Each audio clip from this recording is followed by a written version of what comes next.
সান্দাকফু বা সান্দাকফুর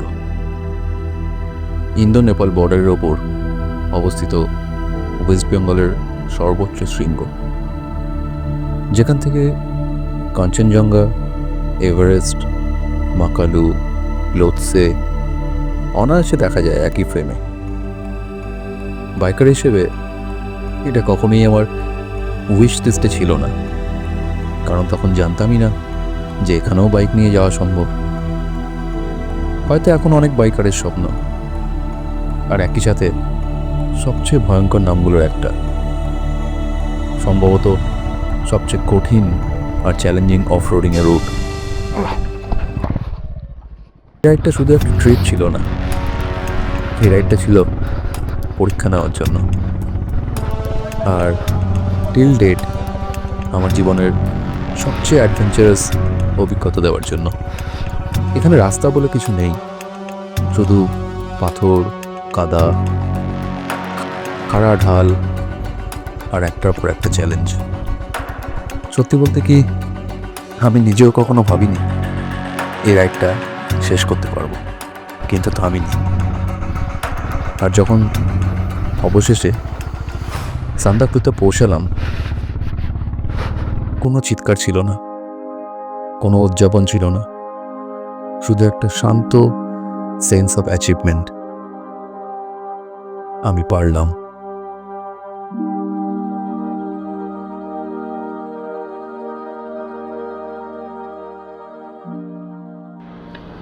all right, very good evening from Kolkata.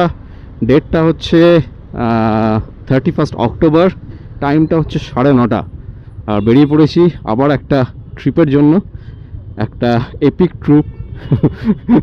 মানে আজ পর্যন্ত যা যা করেছি তার মধ্যে সব থেকে ডিফিকাল্ট ট্রিপ হতে চলেছে, নো ডাউট, আনডাউটলি। বুঝতেই পারছো, মানে যাচ্ছি হচ্ছে আমরা সান্দাকফু ফালুটার রেঞ্জটাতে।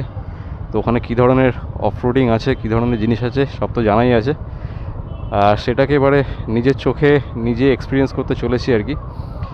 তো দেখা যাক কি হয়। তো আপাতত এখান থেকে বেরিয়ে আমাদের ফার্স্ট মিট আপ হচ্ছে মুড়াগাছা। এখান থেকে আছি হচ্ছে আমরা 3 জন, আমি, দেব আর রঞ্জন। এখান থেকে বেরিয়ে মুড়াগাছাতে গিয়ে বাকিদের সঙ্গে মিট করব। বাকি বলতে আছি হচ্ছে আমরা 11 জন, 12 জন ছিলাম, একজনের লাস্ট মোমেন্টে ক্যান্সেল হলো, সুতরাং যাওয়া হলো না, তার ব্যাড লাক। তো এবার দেখা যাক, মানে এটা এপিক কেন বলছি সেটা তো যারা যারা যেটুকু সান্দাকফুর ভিডিও বা সান্দাকফুর সম্বন্ধে আইডিয়া আছে তারা সবাই জানে। মানে চরম রাস্তা আর কি, ইন্ডিয়ার টাফেস্ট রোড বলা যেতে পারে না, হয়তো ওটাই ইন্ডিয়ার টাফেস্ট রোড। মানে ইনফ্যাক্ট ইন্ডিয়া দিয়ে তো যাওয়াও যায় না, যেহেতু ইন্ডিয়ার রোডটা বাইকের জন্য অ্যালাউড নয়, যেটা ইয়ে থেকে যায় আর কি, যে রাস্তাটা দিয়ে ল্যান্ড রোভারগুলো যায় মানেভঞ্জন থেকে সান্দাকফু, সেই জন্য আমাদেরকে যেতে হবে হচ্ছে নেপাল হয়ে।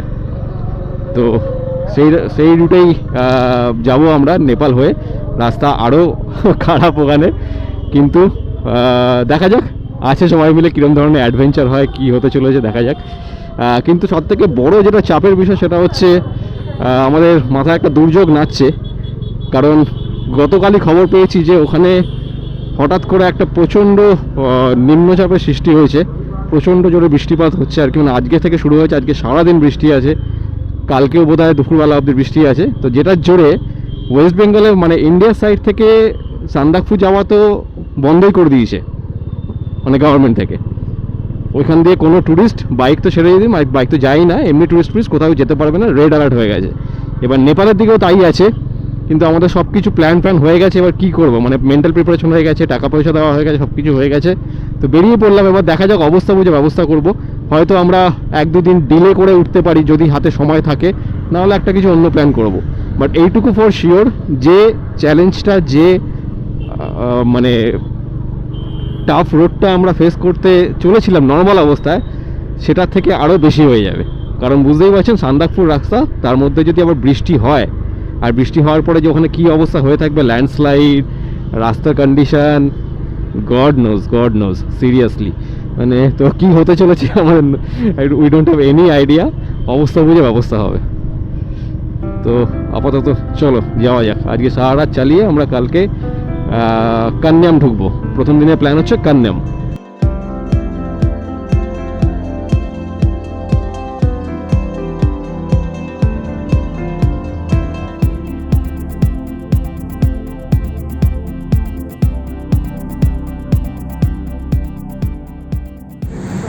অল রাইট, টাইম হচ্ছে 10:45 থেকে একটু বেশি হবে। আছি হচ্ছে এখন মুড়াগাছা। আমরা যাচ্ছি হচ্ছে টোটাল 11 জন, 11টা বাইক। আপাতত এসছে 1 2 3 4 5, আরও 6 জন, মানে আরও 3-4 জন এখানে আসবে, 2 জন কল্যাণীতে দেখা করবে এতে। তো এখান থেকে আমরা বেরোবো, বেরিয়ে সোজা 129 কিলোমিটার মতো চালাবো। চালিয়ে বেলডাঙ্গা টোল প্লাজার ওখানে গিয়ে একটুখানি একটা দাঁড়াবো, ব্রেক নেবো, একটুখানি হালকা কিছু খাওয়া দাওয়া করবো, তারপরে আবার বেরোবো। এরপরে ওইদিকে যত যাব, বৃষ্টির প্রেডিকশান তো আছেই, বললাম ওপাশে পুরো খারাপ অবস্থা। তো মোটামুটি রাত্রি 1টা থেকে আমাদের বৃষ্টির সম্ভাবনা রয়েছে। জানি না তারপর থেকে এবার কীরকম কী চলবে, ওখানে গিয়ে কি পাবো, কালকে প্ল্যান কি হবে, নেপালের অবস্থা কীরকম আছে, সবই ধোঁয়াশা। তো এই ট্যুরটাতে জানি না, মানে পুরো প্ল্যান চেঞ্জ হবে, কতটা কী হবে। তার থেকে বড় চিন্তা হচ্ছে যে নেপালের অবস্থা কী থাকবে এবার বৃষ্টির পরে। এই এখানে দাঁড়িয়ে আছি আমরা, এই আরও 2-3 জন আসার পরেই আমরা বেরিয়ে যাবো। অল রাইট, টাইম হচ্ছে 11:23 আর আমরা বেরোলাম হচ্ছে মুড়াগাছা থেকে। এবার সোজা যাব হচ্ছে 129 কিলোমিটার। এখানটা অনেকটা দেরি হয়ে গেল, 2-3 জন আসতে দেরি করলো, মানে ওখানেই 1 ঘন্টা মতো দেরি হয়ে গেল আর কি, 1 ঘন্টা লেট। এবার দেখা যাক। চাপের বিষয় হচ্ছে যেরকম বললাম, বৃষ্টির প্রেডিকশন তো রয়েছেই। আর আমার এই বেলডাঙ্গা পৌঁছতেই না বৃষ্টি নেমে যায়, কারণ একটু আগে আকাশ পরিষ্কার দেখলাম, চাঁদ পুরো দেখা যাচ্ছিল, এখন চাঁদ ঢেকে গেল। মানে এখানে ওয়েদার দেখে বোঝা যাচ্ছে না যে বৃষ্টি হতে পারে, কিন্তু হ্যাঁ, যেরকম এগোতে থাকবো সেরকম বৃষ্টির প্রেডিকশন রয়েছে। তো কৃষ্ণনগর পেরিয়ে গেছি। কৃষ্ণনগর পেরোনোর পরে এই যে আন্ডারপাসটা আসে, এখানের অবস্থা খারাপ ছিল, আগেই খবর পেয়েছিলাম, সেটা দেখাও যাচ্ছে, পুরো জল জমে আছে। মাঝখান দিয়ে যেতে হবে, ভালো মতো জল আছে, পুরো ধোয়া বেরোচ্ছে, সাইলেন্সার পাইপে জল ঠেকে গেছে।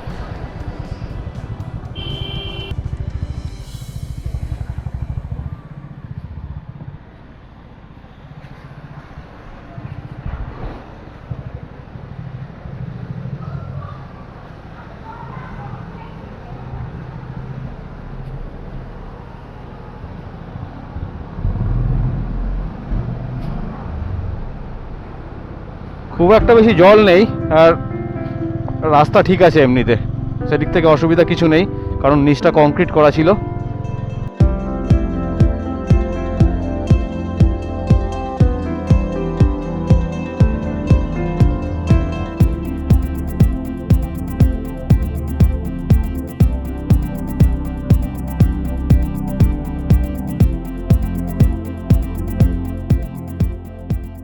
রাইট, দাঁড়িয়েছিলাম হচ্ছে বেথুয়াডাওয়ারি টোল প্লাজায়। টাইম হচ্ছে 2:07, যদিও হাফ অ্যান আওয়ার হয়ে গেছে, আমরা 1:30 নাগাদ ঢুকেছিলাম। এবার এখান থেকে বেরোচ্ছি। ফার্স্টে দাঁড়িয়েছিলাম হচ্ছে চা খেতে, একটু কফি কেক ফেক খাওয়ার জন্য, কিন্তু এরপর থেকে বৃষ্টি আছে, যেরকম বলেছিলাম বৃষ্টি অলরেডি শুরু হয়েও গেছে, হালকা ফোটা পড়ছে। সেই জন্য সবাই আমরা রেনকোট ফেনকোট চাপিয়ে নিলাম। এবার সেটা করতেই চলে গেল হচ্ছে হাফ অ্যান আওয়ার। আমরা half an hour time makeup করেছিলাম ভালো চালিয়ে টানা, সেই হাফ অ্যান আওয়ারটা আবার এখানে বেরিয়ে গেল। এনিওয়েজ, কিছু করার নেই, পার্ট অফ রাইড। এবার আবার আমরা 136 কিলোমিটার মতো চালাবো টানা, তারপরে গিয়ে আবার একটা ব্রেক নেবো হচ্ছে একটা জিও বিপি পেট্রোল পাম্পে, ফুয়েল আপ করবো। তো এখানে 2 জন দাঁড়িয়েছিল লোকাল লোক, তারা পরিচয় করলো, ছবি তুললো, তার সঙ্গে আবার নিজেদের টাকায় এখানে মালা বিক্রি হচ্ছিল, দাঁড়িয়ে কিছু ভেন্ডার্স মালা বিক্রি করে, তাদের কাছ থেকে মালা নিয়ে আবার আমার প্রত্যেকে বাইকে আবার মালা লাগিয়ে দিল। এছাড়া কতক্ষণ থাকবে জানি না। 2:08 বাজে, অলরেডি চালিয়ে ফেলেছে হচ্ছে 170 কিলোমিটার বাড়ি থেকে।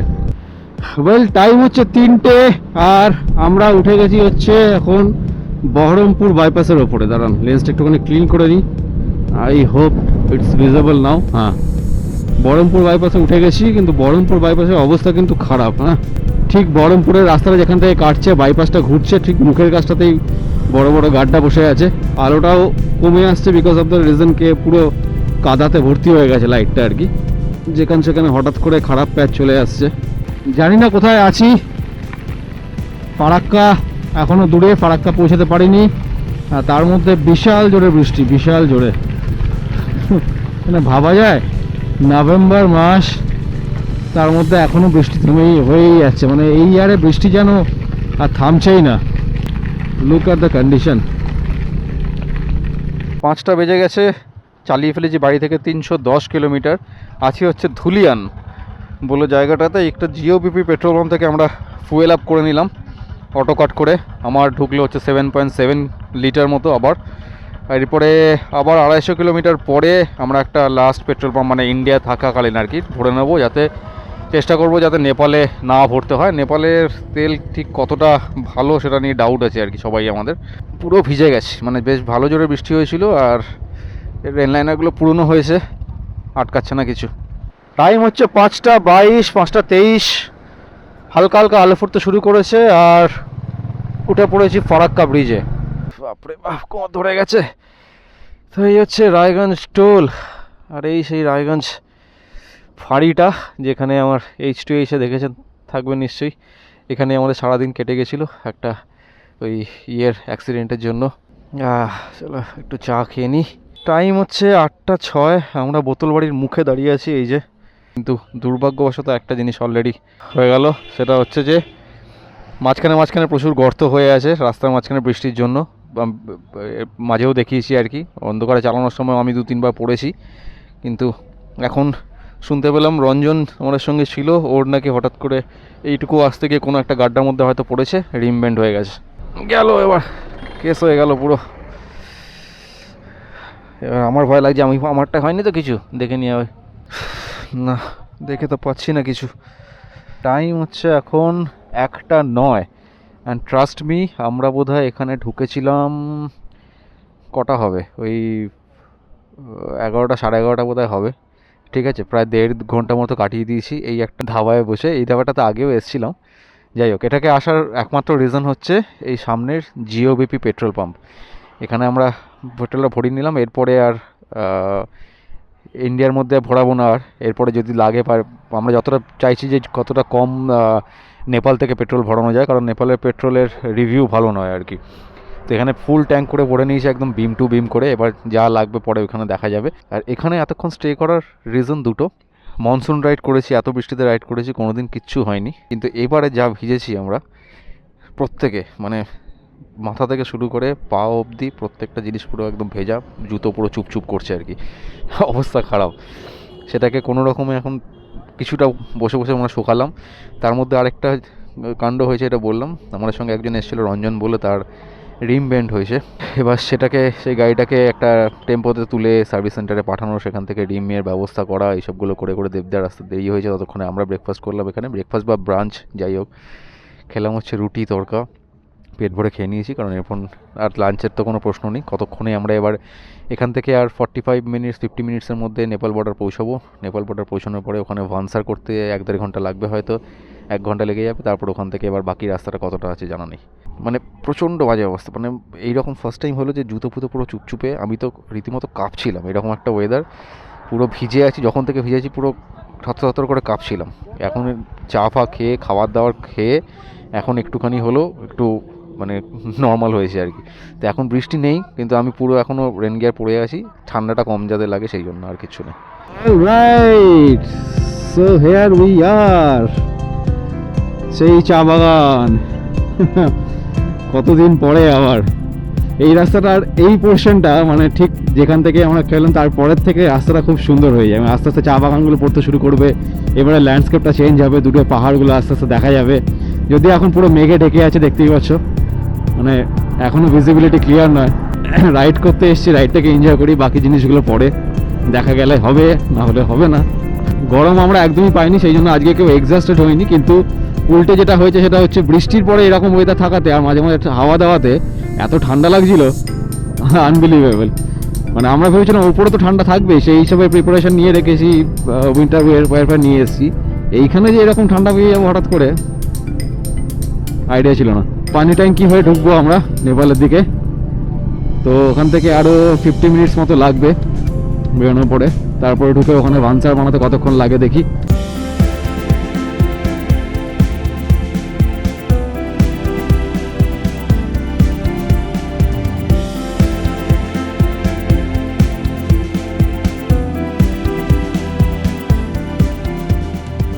So this is the gate of Nepal. This is the gate of another country. So first time officially bike নিয়ে অন্য কোনো কান্ট্রিতে প্রবেশ করবো আর কি। তো আমার ব্ল্যাক বিউটিকে নিয়ে এই ফার্স্ট টাইম একটা অন্য কান্ট্রিতে প্রবেশ করছি। ঠিক আছে, চিরাচরিতে হয়তো ভিসা লাগে না, বাট ভান্সার লাগে, পারমিট লাগে, সবই লাগে। So this is wire we are going to enter Nepal. আগের যে ব্রিজটা দেখিয়েছিলাম সেটা অ্যাকচুয়ালি 4 হুইলারের জন্য, আর এটা হচ্ছে 2 হুইলারের জন্য। সেই জন্য আমাদের এই পাশ দিয়ে আসতে হলো। জাস্ট ঠিক পাশেই, ওই পাশে হচ্ছে 4 হুইলারের ব্রিজটা, আর এই পাশটা হচ্ছে 2 হুইলারের ইয়েটা। আচ্ছা, এখানে ভোটার আইডি কার্ড বা আধার এইসব দেখাতে হবে আর কি। ইন্ডিয়ার চেকপোস্ট ক্রস করলাম আমরা, এটা হচ্ছে ইন্ডিয়ার চেকিং। এই ব্রিজটা যেটা ক্রস করব সেটা বেসিক্যালি একটা নোম্যান্স ল্যান্ডের মতো, আর তারপরে আবার ঢুকে যাচ্ছে নেপালে। এবার জানি না নেপালে গিয়ে আবার চেকিং ফেকিং আছে কি না, আবার ব্যাকপ্যাক চেক করাতে হলে আমাকে আবার রেনকোট খুলতে হবে। উফ, এখানে কিছুই না, এখানে ভোটার কার্ড বা আধার কার্ড দেখলো, and look at this view man. উফ, ম্যাজেস্টিক লাগছে। আকাশটা পরিষ্কার থাকলে কি না লাগতো। ওকে, ঢুকে গেছি নেপালে। নেপালে আর কোনো চেকিং হলো না। তো এই হচ্ছে নেপাল। তো এটা হচ্ছে নেপালের অফিসিয়াল বিল্ডিং, এই যে মেচি কাস্টমস অফিস নেপাল। তো এখানেও আমাদের ডিটেলস কেউ চেক করবে প্রবাবলি। তো নিজের বাইকে করে অন্য কান্ট্রিতে ঢোকার একটা ফার্স্ট এক্সপিরিয়েন্স আর কি। অল রাইট, সো এই হচ্ছে ভান্সার। আমাদের ভান্সার অলরেডি রেডি। এটা কি বলে নেপালের পারমিট, এরকম একটা দেখতে হয়, যেখানে ভেহিকেল নাম্বার লেখা আছে, হ্যাঁ, entry date, destination, driver's name, entry point, exit point, days of stage, issued by. এরকম হচ্ছে ভান্সার দেখতে হয়, এরকম করে প্রত্যেক গাড়িতে চিপকে দেওয়া হচ্ছে। ওকে, সো নেপালে ঢুকলে ভান্সার যেটা হয়, ভান্সারের মধ্যে কিন্তু দুটো জিনিস থাকে। সেটা হচ্ছে, একটা হচ্ছে যেরকম স্টিকারটা দেখালাম, এই যে স্টিকারগুলো আমাদের এখানে লাগানো আছে, এটা হচ্ছে বাইরে থেকে দেখার জন্য, ভিজিবিলিটির জন্য। তো তার সঙ্গে যেটা ডকুমেন্ট যেটা থাকে সেটা হচ্ছে এটা হচ্ছে আরটিও পারমিট, আর এটা হচ্ছে ভান্সারের পারমিট। সো পার বাইক পার ইয়েতে নিয়ে এজেন্ট ফেজেন্ট চার্জ সব কিছু মিলিয়ে 1400 টাকা মতো পরে হচ্ছে এই ভান্সার। এইটাকে যতদিন আপনারা থাকবেন ভুটানে, ততদিন, এই নেপালে, ততদিন এটাকে ঠিক করে রাখতে হবে। ইট মে রিকোয়ার অ্যাকচুয়ালি। তো আমাদের সব কিছু মিটে গেল। এখন টাইম হচ্ছে 3:56, অনেকটা দেরি হয়ে গেল এইসব করতে করতে। আমাদের গাইড চলে এসছে, ওই যে সামনে যে দুজন আছে, ওই দুজন গাইড থাকবে আমাদের সঙ্গে পুরো ট্রিপটাতে। এখান থেকে কান্নাম হচ্ছে প্রায় 40 কিলোমিটার্স মতো, আর আমাদের হোটেলটা কান্নামের থেকে ওই 2-3 কিলোমিটার আগে হবে আর কি। Here we come Nepal. চলো, নেপালের রাস্তায় আমাদের বাইকগুলো চড়া শুরু করে দিয়েছে। My black beauty on foreign soil. And বৃষ্টি কন্টিনিউস।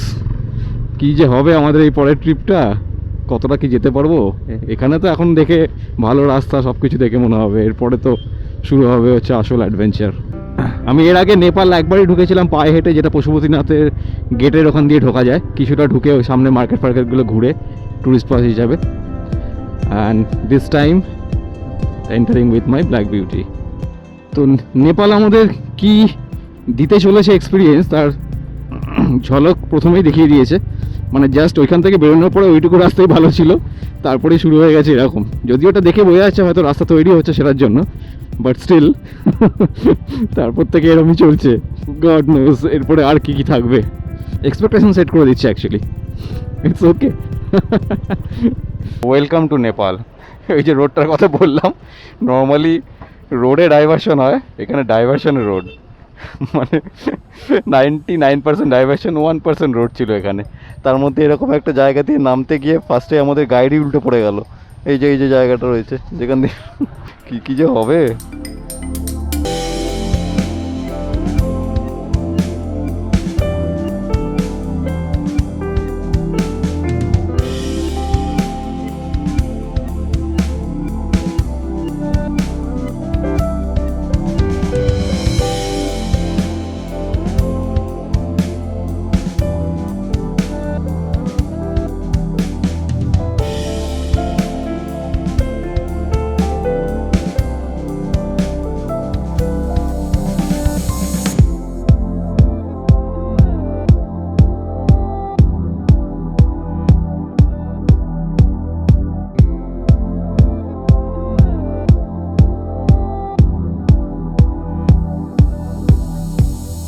অলরেডি পাহাড়ে উঠতে শুরু করে দিয়েছি। আমাদের ইনক্লাইন স্টার্ট হয়ে গেছে অনেকক্ষণই, প্রায় লাস্ট 15 মিনিট ধরে চলছি। অ্যান্ড সি, উইদিন 15 মিনিটস এমন একটা অল্টিটিউডে পৌঁছে গেছি যেখানে চারিদিকে মেঘের খেলা, পুরো মেঘ হয়ে আছে একদম চারপাশটা, visibility is kind of zero. ছোটোবেলায় মানে আমাদের ছোটোবেলায় 90s স্ট্রিট হক বলে একটা সিরিজ হতো, জানি না কতজন দেখেছো কিনা। সেখানে বাইকের পাশে ঠিক এরকম ধরনের লাইটিং হতো, মনে আছে? লুক অ্যাট দিস, পুরো মনে হচ্ছে কোনো মিস্টিক ইয়েতে ঢুকে যাচ্ছি আমরা, আর তার সঙ্গে এরকম ধরনের একটা ইয়ে তৈরি হচ্ছে। Amazing. All right, so this is our hotel.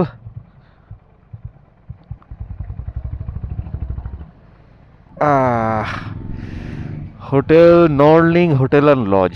Okay, so here we are reached. Okay, all right, good evening from Kanyam. Basically Kanyam থেকে একটুখানি উপরে ওঠে জায়গাটার নাম হচ্ছে শান্তি চক ফিক্কাল। আর আমরা আছি হচ্ছে Norling hotel and lodge. This is the hotel. আমি জানি পুরো ধোঁয়াশা ধোঁয়াশা লাগছে, বিকজ অফ দ্য রিজন ধোঁয়াশা ধোঁয়াশাই হয়ে আছে, মানে পুরো ফগি, যেরকম করে যেটা আমরা রাস্তা দিয়ে উঠলাম সেরকমই জায়গাটা হয়ে আছে পুরো। চারপাশে ভিজিবিলিটি বলতে রাস্তার ওপাশের হোটেলগুলো ছাড়া আর কিছু দেখা যাচ্ছে না। ঢুকেই চাটা খাচ্ছি, এখনও কিছু আমরা রেস্ট ফেস্ট ছাড়িনি, হোটেল রুমেও যাইনি অ্যাকচুয়ালি, আমরা রুমও দেখিনি, আর এখনও সবার লাগেজ মাউন্টিংও হয়নি, আনমাউন্ট করছি। কালকে সকালবেলা এখান থেকে বেরিয়ে এখানে সাইট সিন করবো, তারপরে এখান থেকে যাবো হচ্ছে আমরা শ্রীয়ান্তু। আর এই রাস্তাটাকে ভালো এনজয় করলাম আমরা, এটা ঘটনা।